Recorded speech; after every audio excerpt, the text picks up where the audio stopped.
Do you think there's any way that Brexit backers could live with Theresa May having an agreement on the customs union? We're leaving the customs union. She's been adamant about that. That is absolutely what we're doing. But what if she doesn't?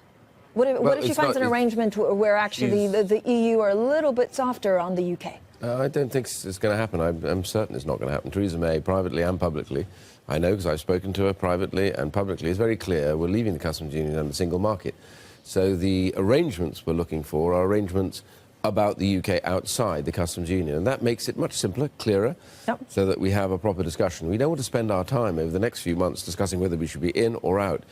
Having clarity is critical to get these things done by October, and the clarity that she's given is we're leaving the customs union, leaving the single market, so we want a trade arrangement based around that formula, and the European Union is working to that, by the way. They are not expecting that we will come back and ask to join the customs union. I mean, the markets are a little bit less certain than what you're saying. So let's say that she does actually agree to a customs union. Would the Brexit hardliners seek to oust the Prime Minister?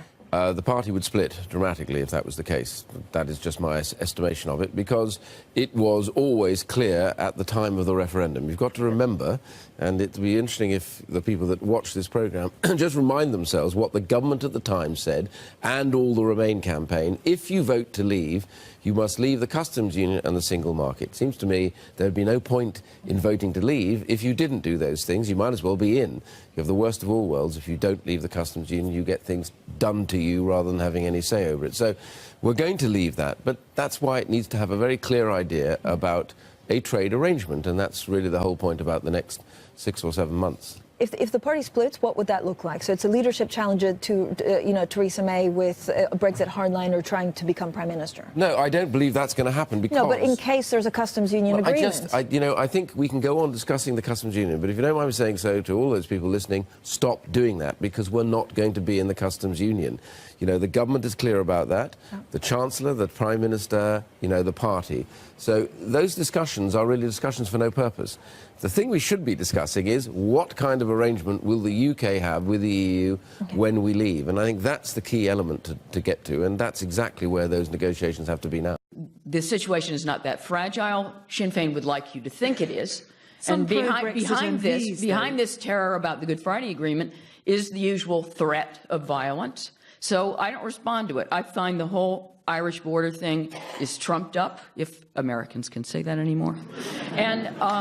And it's being used by the Irish, who do not want Brexit to go through, and by the EU, who also do not want Brexit to go through. And it, Please don't shout from the audience. It's very hard for listeners at home to hear you.